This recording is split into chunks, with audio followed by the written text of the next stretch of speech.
Today is day 37, and today has been a very, very challenging day. I had to call my doctor today. Need a little comfort. The problem with calling your doctor on day 37 of water only fast is no matter how much my doctor loves me, and no matter how long we have worked together on my fasting journeys, my old journeys were 4 days and 7 and 10 and 12. And so she has a certain limitation to what she is going to say to me. Um, and so I called her up and I recognized, I'm like, I know I'm on day 37. You probably don't want to hear from me right now. um, but what we talked about was just a little bit of the struggle that I had faced today. And we talked about what comes next. Made sure that my protocol for how I was going to refeed myself, which is through bone broth, chicken, and beef, and a specific type of bone broth. We talked about my electrolyte schedule and um, the concern of salt loading, having too much of the fasting salts at once. We talked about my tests. I'm going to have 7 vials of blood drawn, as I do with her every couple of years, and I've done so for a couple decades.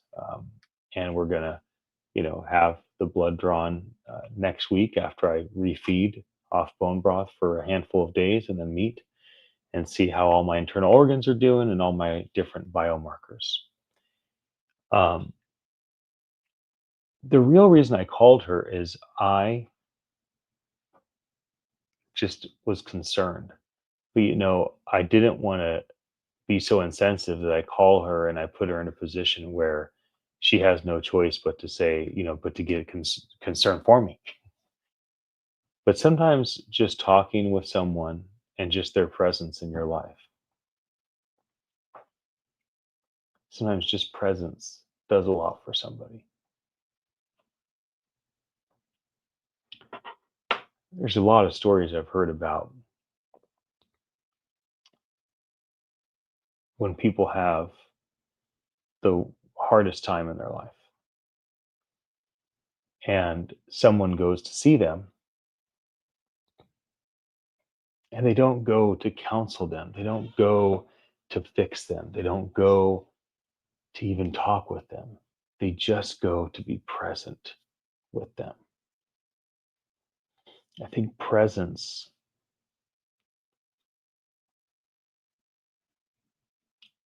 is really, really important, my friends. I called my family doctor for a reason. And right when I called her, one of my friends texts me. Pull up what he texts me.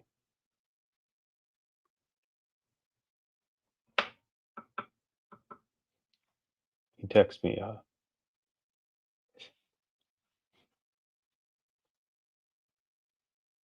it's so simple. All he said was, "Hey, brother, how are you? I'm checking in." Presence. And the reason why it mattered that this friend texts me is because he and one of our mutual friends did a 40-day water only fast. And when they told me their story, I remember having dinner with them a couple months ago. And they told me their story that they finished. They both did the 40-day water only fast together. And I remember thinking, I knew I could do it.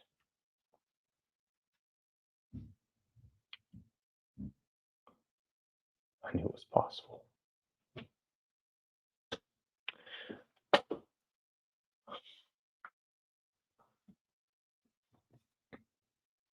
So I have this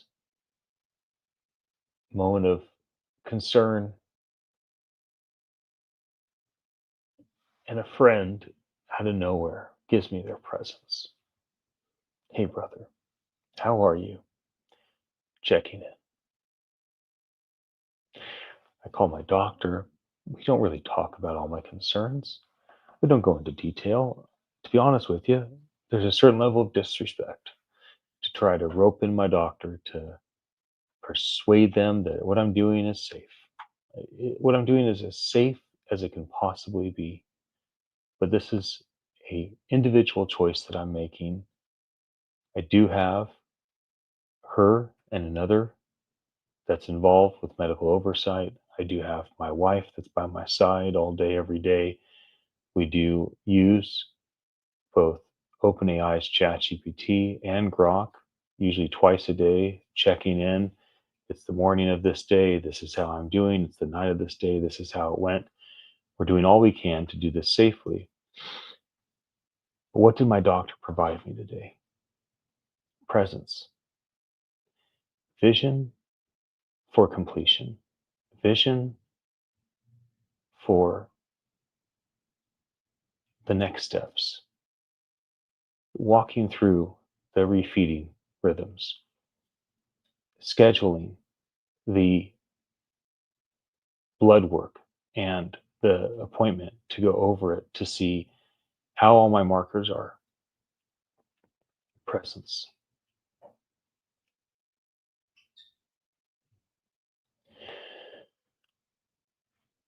When a person needs our presence, they rarely, if ever, need our intensity, our leadership, our know it allness. Often they need gentleness. Often they need a quiet, meek demeanor. That's really what people often need when what their heart longs for is presence. I'll give you another example. In the technology world, we call intuitive people futurists, visionaries. In the Pentecostal, charismatic flavor of the Christian world, they're called prophets. And a lot of these people, they really hone that gift.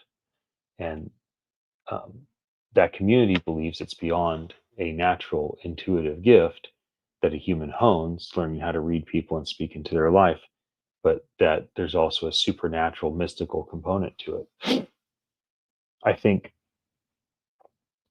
Tony Robbins' documentary, I Am Not Your Guru, was maybe the best example of a non religious, at least a non religious institution approach to that prophetic gift. It's that ability to read someone, to hear from the creator or hear from whatever it is that you think the source is, and understand this person in front of me, this person I'm connected to, they're going through this, and I'm going to speak into their life. So, my mentor, who is considered one of the most well known global prophets in the Pentecostal Christian world,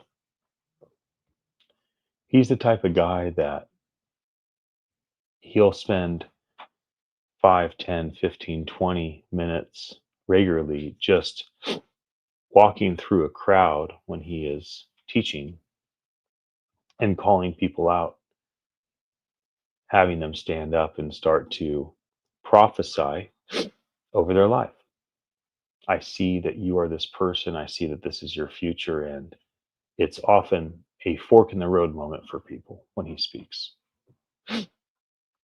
People walk in, a drug addict and they walk out free from drugs. They walk in with broken relationship with their children or their parents or their siblings. They walk out, make the call, and restore their relationship. They walk in overwhelming debt. They walk out and either by mystical grace or by hard, diligent work overcome that debt. It's a fork in the road moment. They walk in feeling like an orphan spirit, and they walk out feeling like they have been adopted into a spiritual family by a spiritual creator of all things. Um, this is a very powerful man, one that uh, a spiritual community would call anointed, or whatever label they want to put on him. There's a couple moments in my life where he has texted me really, really, really nice things. And a couple moments, it was when I was doing the absolute worst naughty things. In these moments in my past, maybe 10 years ago or so, 8 years ago, it was a moment where I had lost focus of my identity. I had lost focus of who I am and my nobility and what matters to me. And in those moments, I was making decisions that did not align with who I am. These moments did not define me, but they were things that I was choosing at that time. Now, from a religious standpoint, you would think someone that has prophetic, intuitive insight into someone would take that moment and be like, are you doing this naughty thing right now? Like, I think that's how a lot of people expect a religious leader to be a nitpicker, to be a shame smotherer, to be a guilt enhancer. That's not what he did. During those two moments that I distinctly remember in my life, he sent me messages that were something like, "You're such a noble man." That's presence. That is presence. Because I was such a noble man. Even if I wasn't doing such a noble thing, it doesn't change who I am. It's just a noble man making a decision that's not noble in that time. And instead of that leader taking that moment, who knows what went across his mind? I never asked him. Maybe he just randomly decided to send me a little message of encouragement. But it was kind of interesting that he chose to do it at the exact moment when I'm making bad decisions. And what does he say? You're such a noble man, or something of that nature. That, my friends, is presence. Um, I started this off saying, today's day 37. I've had no calories for 37 days. Today's a very hard day. Today's a very emotional day. I'm already an emotional guy. I, I cry at most movies, almost all comedies, dramas, especially cartoons. I mean, I cannot keep the tears inside when I watch a cartoon because that's not even acting. That's the real person. Um, I cry when I hear music. I cry when I read books. I cry when I accomplish great things. I'm just an emotional dude. Uh, but today is more emotional than most. And I keep trying to remind myself, like, it's 7:57 p.m. on the West Coast on Tuesday, April 22nd. My fast ends in 73 hours and 3 minutes. Now, in the teens and the 20s of my fast, I never was looking at the end. I was only enjoying the challenge. But at this point, I mean, I am definitely hanging on. I do not think by any means that I'm going to throw in the towel in the next 73 hours. I'm going to finish this fast. And I'm going to do it safely as possible, and I'm going to be okay. Um, but yesterday I said I had an idea of what I want to talk about the next few days. And here's what I wanted to talk about: the number of people that quit in the 30s. There's a guy on YouTube, he quit on day 39. He said, I just know that today's my last day. He set out for 40, and on day 39, he quit. And he was crying and eating his watermelon, and he was crying because he was so happy to have a bunch of sugar hit his system, so happy to have the fiber go into his tummy. And I think he was also crying that for whatever reason, he could not get that next 20 or 30 hours under his belt. I've heard messages from friends that did 36 days, 32 days, both of which intended to do 40. I have talked to one of the most well known American humans that fast all the time, has done 40-day fast countless times. His last 40-day fast was a great encouragement to me. It's one of the reasons why I did this fast. We were together a couple weeks ago and had a real wonderful, intimate conversation, the two of us. And at that point, I was on like day 20, and he was supposed to be on day 36 of his 40-day water fast. Hence, he had encouraged me. I saw his that he was doing it, and I'm like, wow, there he goes again. What a wild man. And I remember seeing him like on my day 14, it would have been like, his day 30. And I remember seeing him and thinking, whoa, he looks so thin. Like he looks dangerously thin. He should have gained some weight before he started the fast. So we're together. It's his day 36. It's my day 20.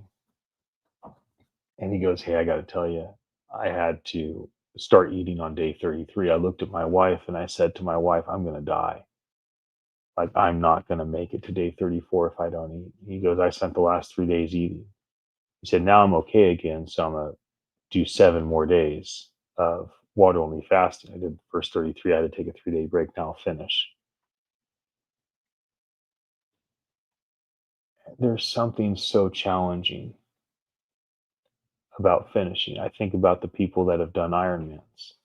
How many people do the 2-mile swim and the 112-mile bike ride, and then they're 10 miles or 20 miles into the run and their body breaks down?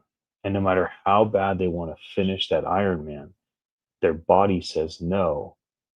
And then it comes down to, is my body and my anxiety going to lead my decisions? Or is it possible for my spirit, my soul, my mind, however you want to break that stuff down, is it possible for me to lead my decisions? Is it possible for me to make the decision to go on and finish this Ironman, to go on and finish this 40-day fast? So, these are some of the things that I wanted to share today. One is my acknowledgement that you get to this point, man, oh man, is it really easy to find reasons to rescue yourself? Oh, it's enough. I did 37, I did 36, I did 35. It's really hard. You know, what if I hurt myself? Whatever you come up with. And then I try to put in categories of other things. That was the thing I want to talk about today. But the thing I really ended up sharing with all of you is this in summary: our presence means so, so, so much to people. Our presence, not our words. not our advice, not our wisdom, not our input, our presence means so much to people. And today was an example when just a text message at the right time, just my doctor answering my call while she's on the road, not expecting my call, and being present and available to me. The reminder of how a mentor had been present during my times of hardship, and not present with instruction, but present with a word of life. Presence matters.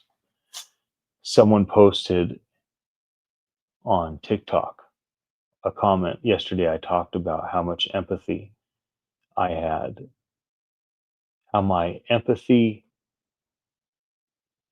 has expanded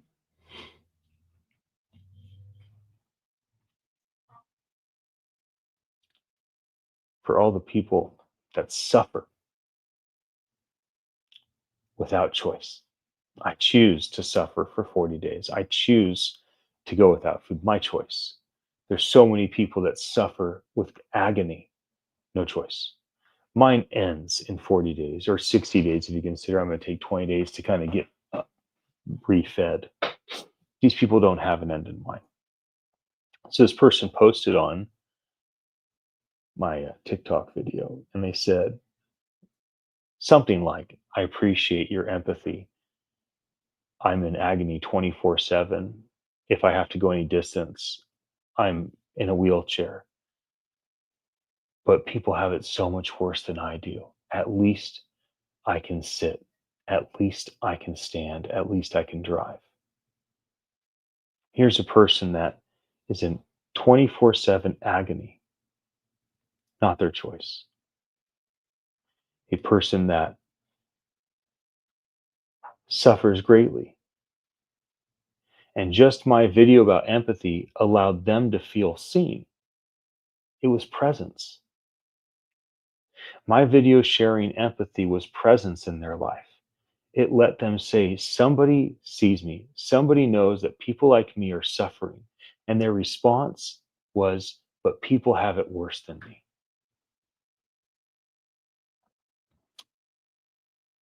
These are really wonderful things I'm capturing in these videos. I'm It's hard. I thought about making my day 37 video the entire time, all day. Let's knock it out, but I just didn't want to. I didn't want to get up. The sun is setting, and so I'm like, well, I better do it now. Um, and again, for those that are watching this, thank you for your attention.